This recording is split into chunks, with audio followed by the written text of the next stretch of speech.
Comment distinguer un bon châssis d'un mauvais? Comment le différencier de modèles haut de gamme? Parmi les trois principaux composants d'une voiture à essence, le châssis est le plus difficile à évaluer, car ses performances ne peuvent être mesurées uniquement par des données. La puissance du moteur, le rendement thermique, la cylindrée, le type de transmission et les rapports de boîte peuvent tous être mesurés et comparés directement. Le châssis, en revanche, est impossible à mesurer. Sa structure est non seulement complexe, mais son réglage joue un rôle bien plus important que le simple ajout de matériaux, ce qui rend ses performances difficiles à évaluer. À partir d'aujourd'hui, je vais produire plusieurs, voire des dizaines de vidéos expliquant en détail le châssis et son réglage, des notions de base aux concepts avancés, afin de vous offrir une compréhension plus claire et plus complète du châssis automobile. Aujourd'hui, nous commencerons par le type de châssis le plus important, le système de suspension. N'hésitez pas à aimer cette vidéo et c'est parti! Les systèmes de suspension se divisent en deux catégories, indépendants et non indépendants. Commençons par la suspension indépendante. Une suspension indépendante signifie que les roues gauche et droite se déplacent indépendamment. Si une roue heurte une bosse ou un nid de poule, cela n'affectera pas l'autre. Les systèmes de suspension indépendants se divisent en trois catégories. La suspension McPherson, la suspension à double triangulation et la suspension multibras. La suspension McPherson est la plus courante sur les voitures particulières à traction avant en raison de son faible coût et de sa conception simple. L'amortisseur est monté au-dessus du porte-fusée et un bras de suspension est situé en dessous. La partie supérieure, dépourvue de composants, occupe peu de place dans le compartiment moteur. C'est pourquoi de nombreuses voitures compactes à moteur transversal sont également équipées de ce type de suspension.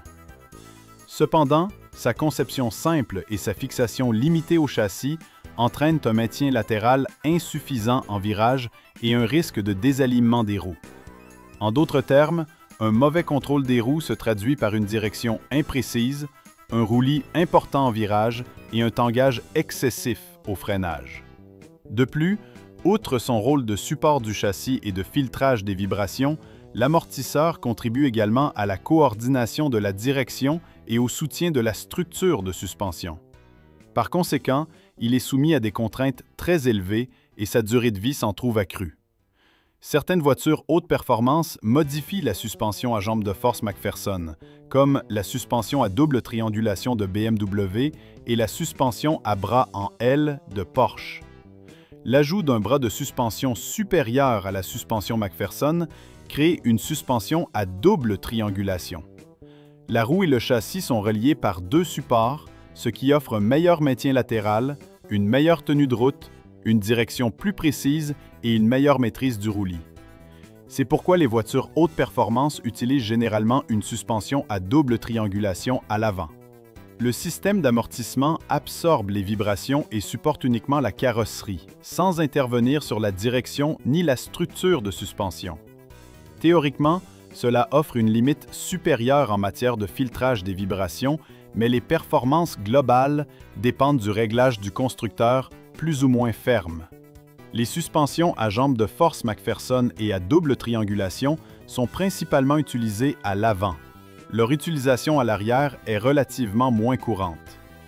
De plus, la suspension à double triangulation peut être divisée en bras individuels dont le nombre est ajustable. Une conception améliorée pourrait ajouter un bras aboutissant à une suspension à 5 bras. La suppression d'un seul bras donne une suspension à 3 bras, une suspension en baguette aux performances totalement différentes. Cependant, qu'il s'agisse de suspension à 3, 4 ou 5 bras, toutes les spécifications font référence à une suspension multibras. Il ne faut donc pas supposer qu'une suspension multibras est identique à la suspension à 5 bras d'Audi. Les avantages d'une suspension multibras résident dans sa structure flexible à 2 bras qui offre une plus grande liberté dans le positionnement des bras. Par exemple, les roues arrière peuvent ainsi éviter d'obstruer le réservoir de carburant, la roue de secours, le moteur, etc., ce qui réduit l'encombrement et simplifie la conception. De plus, les Silent Blocks en caoutchouc à chaque point de connexion des bras assurent un excellent amortissement des vibrations. Ces deux raisons expliquent pourquoi de nombreuses voitures utilisent des suspensions arrière multibras. En termes de tenue de route, du fait de la répartition des bras, la rigidité et la stabilité du châssis sont inférieures à celles d'une suspension à double triangulation, ce qui réduit les capacités de maniabilité comparé à une suspension à double triangulation. Une suspension multibras améliore considérablement le confort sans trop sacrifier la tenue de route et offre également une plus grande flexibilité en matière d'aménagement intérieur. Les suspensions multibras sont généralement utilisées sur les roues arrière et plus rarement sur les roues avant. En effet, leur tenue de route est moins précise que celle d'une suspension à double triangulation, tandis que les roues avant sont directrices et concentrent donc la majeure partie du contrôle. L'efficacité d'une suspension à double triangulation reste indéniablement supérieure à celle d'une suspension multibras. De plus, de nombreux constructeurs automobiles peinent à optimiser la tenue de route des suspensions multibras. Après avoir abordé les suspensions indépendantes, intéressons-nous aux suspensions non indépendantes. Ces systèmes sont principalement utilisés sur les roues arrière. Les roues avant étant directrices, les suspensions indépendantes sont nécessaires, tandis que les roues arrière privilégient la réactivité, rendant les suspensions non indépendantes plus adaptées. Il existe deux types de suspensions non indépendantes, les suspensions à essieu de torsion et les suspensions à essieu rigide. Les systèmes de suspension à essieu de torsion se situent entre les suspensions indépendantes et non indépendantes, car la traverse centrale présente une certaine flexibilité. Lorsque des vibrations se transmettent d'une roue à l'autre, l'essieu de torsion en absorbe une partie. Ce type de suspension permet d'équilibrer capacité de charge et confort. De nombreuses voitures économiques utilisent une suspension à essieu de torsion sur les roues arrière. Bien que le confort soit nettement inférieur à celui d'une suspension indépendante, son principal avantage réside dans son prix abordable.